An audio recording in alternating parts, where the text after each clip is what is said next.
पृच्छेतदेनो वरुणादिदृक्षुः उपे एमि चिकितुषो वृपृच्छम् समानमिन्वे कवयश्चिदाहुः अयं हतुभ्यं वरुणो हृणीते। ओम साथ में बोलिए जो बोल सकते हैं। पृच्छेतदेनो वरुणो दृदृक्षुः पृच्छेतदेनो वरुणदृदिक्षुः उपो एमि चिकितुषो वृपृच्छम् उपो एमि चिकितुषो विपृच्छम् समानमिन्मे कवयश्चिदाहुः समानमिन्मे कवयश्चिदाहुः अयं हतुभ्यं वरुणो हृणीते। अयं हतुभ्यं वरुणो हृणीते। अयं हतुभ्यं वरुणो हृणीते। अयं हतुभ्यं वरुणो हृणीते।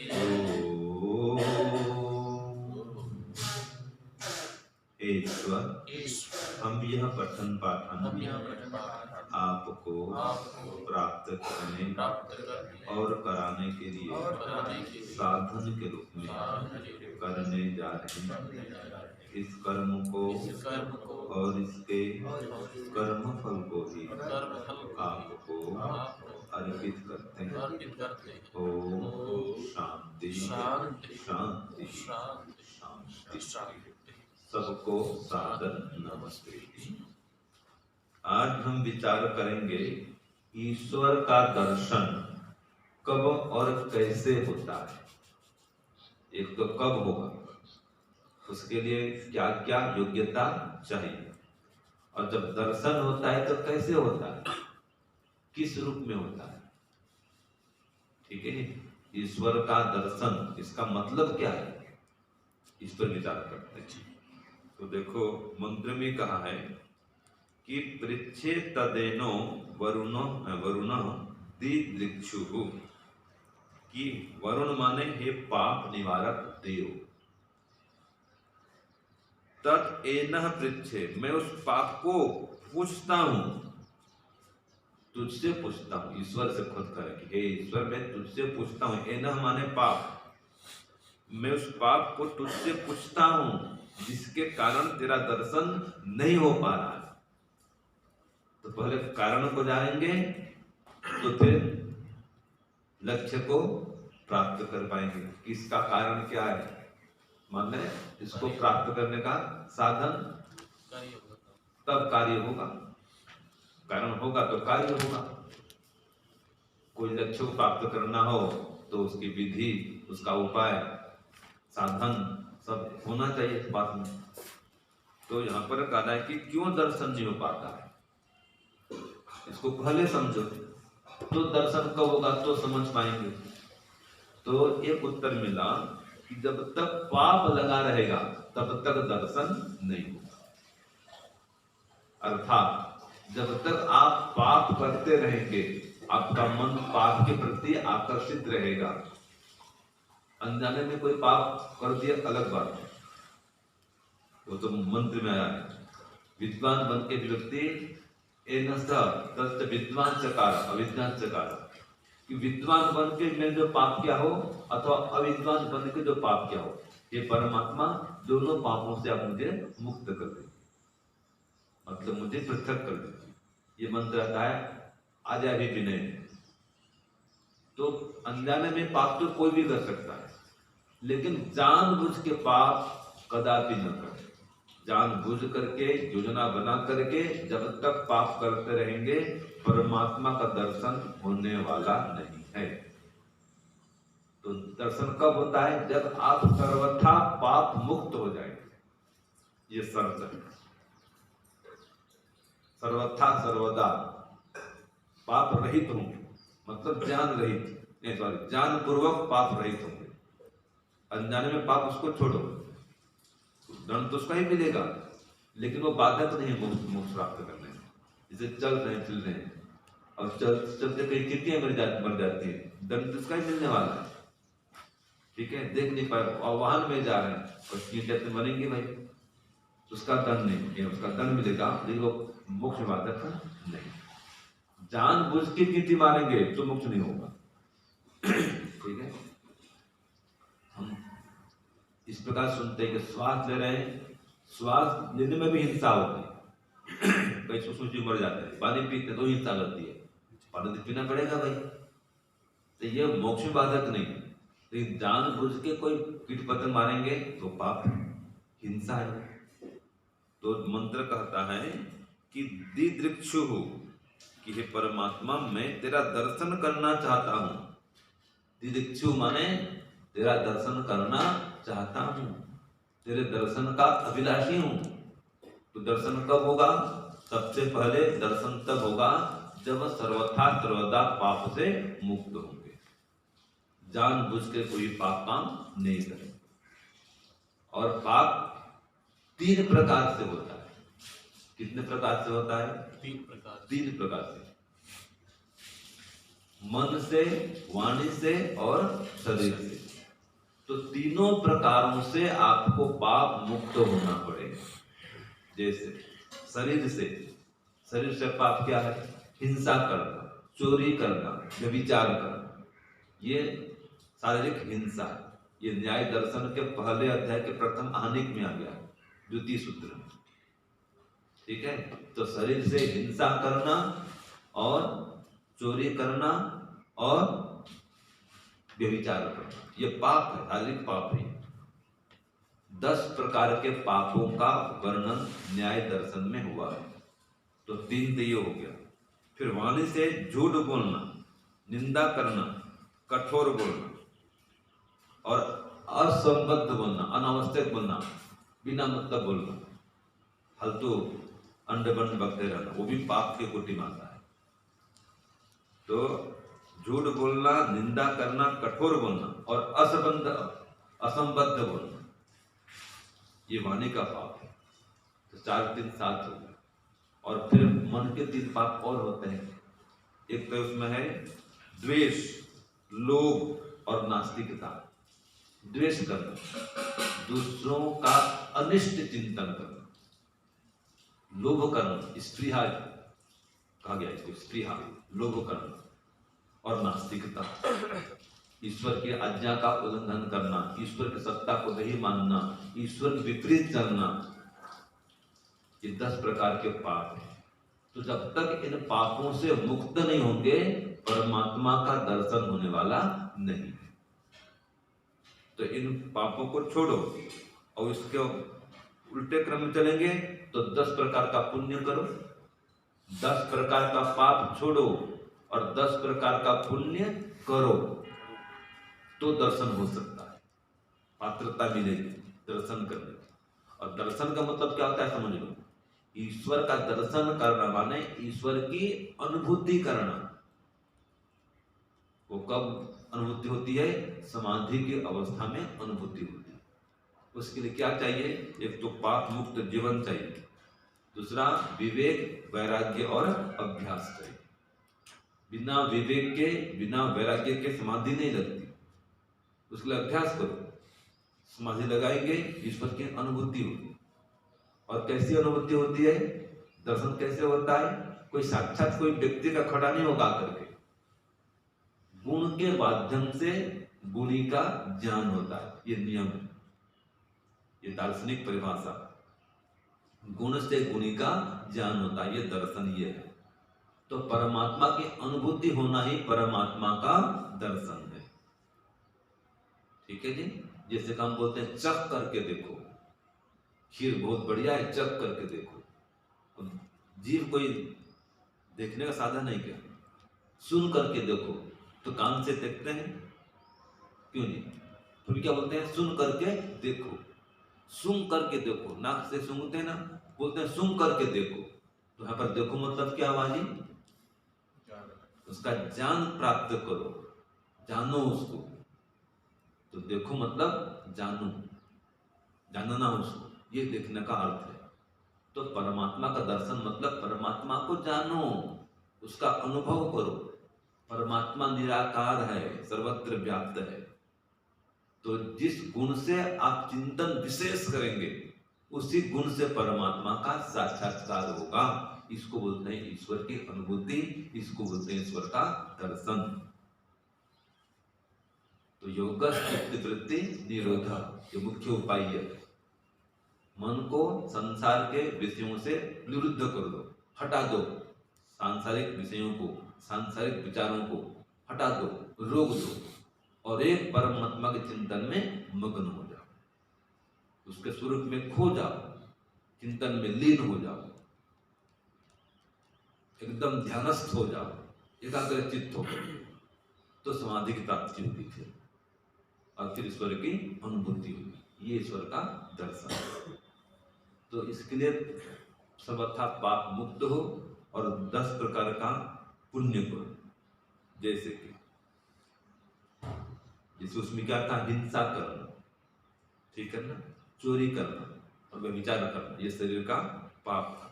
इसमें रक्षा करना, दान देना और सेवा करना, ये 3 प्रकार का पुण्य शरीर से होता है। दान देना, रक्षा करना और सेवा करना।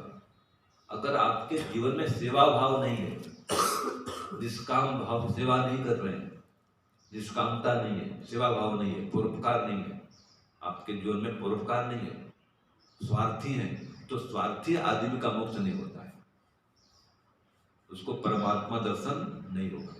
परोपकारी बनना पड़ेगा, निष्काम भाव से परोपकार करो, सेवा करो, दान दो, दान भी देना पड़ेगा। जिसके पास जो चीज उसका दान करे, कंजूस व्यक्ति का मोक्ष नहीं होता है, उसको परमात्मा दर्शन नहीं मिलता। उदार बनो, दानी बनो। हमारे पास विद्या है, हम विद्या का दान कर रहे हैं, ये दान है। जिसके पास धन है, धन का दान करे, जिसके पास जो चीज है दान करे, और फिर रक्षा करे, अपने अधीनस्थ व्यक्तियों की रक्षा करे, उनका पालन पोषण करे, भी पुण्य कार्य है, ये शारीरिक पुण्य है। ऐसे ही वाणी से सत्य बोलना, हितकारी बोलना और प्रिय बोलना, ये वाणी का पुण्य कर्म है। और स्वाध्याय करना, ठीक है। तो वाणी से हमेशा सत्य बोलो, हितकारी बोलो, मधुर बोलो। जब तक कठोर बोलते रहोगे, झूठ बोलते रहोगे, ईश्वर का दर्शन होने वाला नहीं, मोक्ष मिलने वाला नहीं। क्योंकि कठोर बोलना पाप है, झूठ बोलना पाप है, पढ़ निंदा चुगली करना पाप है। तो इस प्रकार से जब तक आप पाप में लगे हुए हैं तो मोक्ष होने वाला नहीं। तो हितकारी बोलो, सत्य बोलो, सार्थक बोलो, असंबद्ध मत बोलो, सार्थक बोलो। और जो बोलते हो प्रिय बोलो, मधुर बोलो, ठीक है जी। तब पुण्य हुए, तब पुण्य बढ़ेगा और मोक्ष को बढ़ेंगे। ये वाणी का पुण्य है। प्रिय बोलना, मधुर बोलना, सार्थक बोलना, हितकारी बोलना, सत्य बोलना। फिर ऐसे मन से आता है, मन में क्या आता है, श्रद्धा। सबसे पहले श्रद्धा चाहिए, ईश्वर प्रति श्रद्धा हो। मोक्ष में, समाधि में आपकी श्रद्धा तो हो, विश्वास तो करें उसमें पहले, तो श्रद्धा चाहिए। और फिर आस्तिकता, ईश्वर में पूर्ण विश्वास। श्रद्धा भी हो, आस्तिकता भी हो, माने ईश्वर की आज्ञा का पालन में तत्पर हो, उसका जप ध्यान निरंतर चलता रहे। हर काम करते हुए जप करते हो परमात्मा का, हर काम करते हुए परमात्मा का स्मरण करते रहो, ईश्वर प्रणिधान से युक्त रहो, ठीक है ना।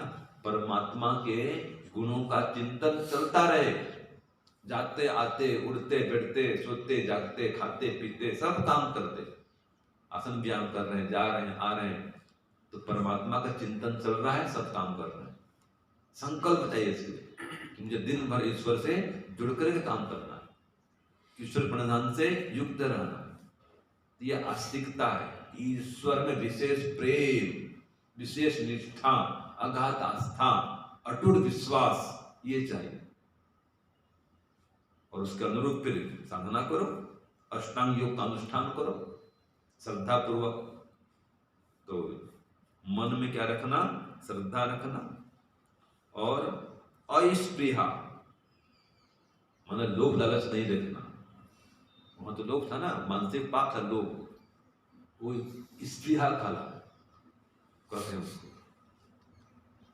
ठीक है। स्पृहा माने लोभ, और यहाँ पर अस्पृहा माने लोभ नहीं करना, मन में कोई लोभ लालच नहीं करना।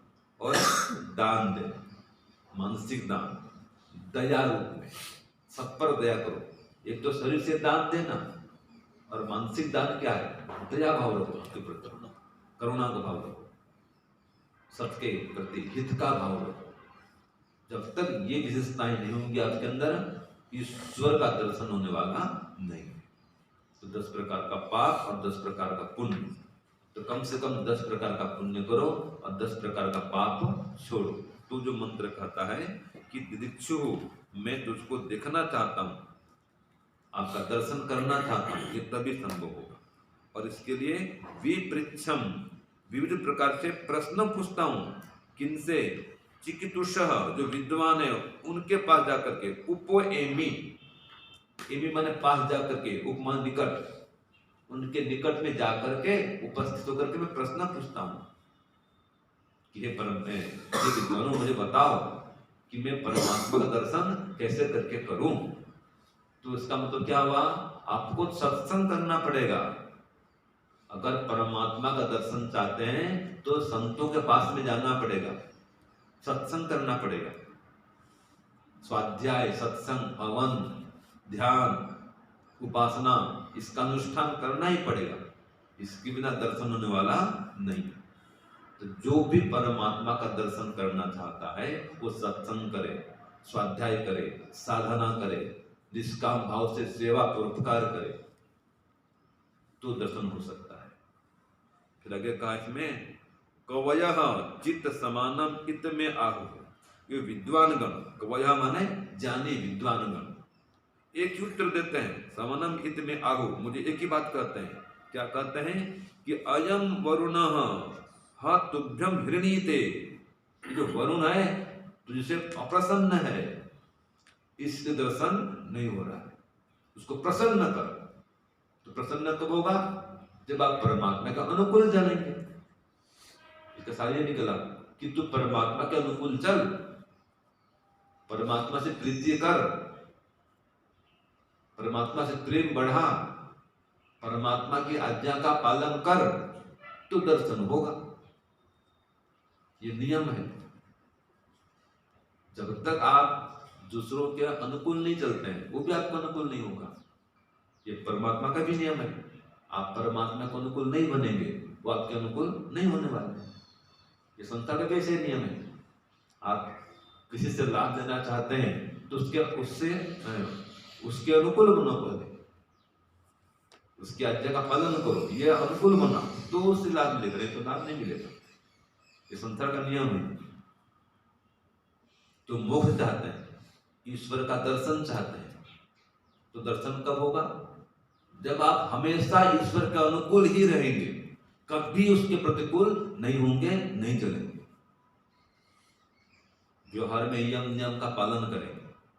और आपके पास में 6 प्रकार की संपत्ति होनी चाहिए। ईश्वर का दर्शन निर्धन व्यक्ति को नहीं होता है, उसके लिए धन चाहिए। हाँ, समझ लो। ऐसे दीन गरीब व्यक्ति परमात्मा नहीं प्राप्त कर, भिखारी व्यक्ति कभी प्राप्त नहीं करेगा। लेकिन धन कैसा?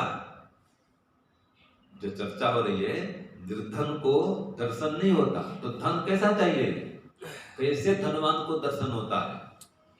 तो उसमें कहा षड संपत्ति, जिसके पास षड संपत्ति है, 6 प्रकार का धन है, उसको ही परमात्मा का दर्शन हो सकता है, अन्यों को नहीं हो सकता। तो 6 प्रकार का धन चाहिए। वो क्या है? बोलो।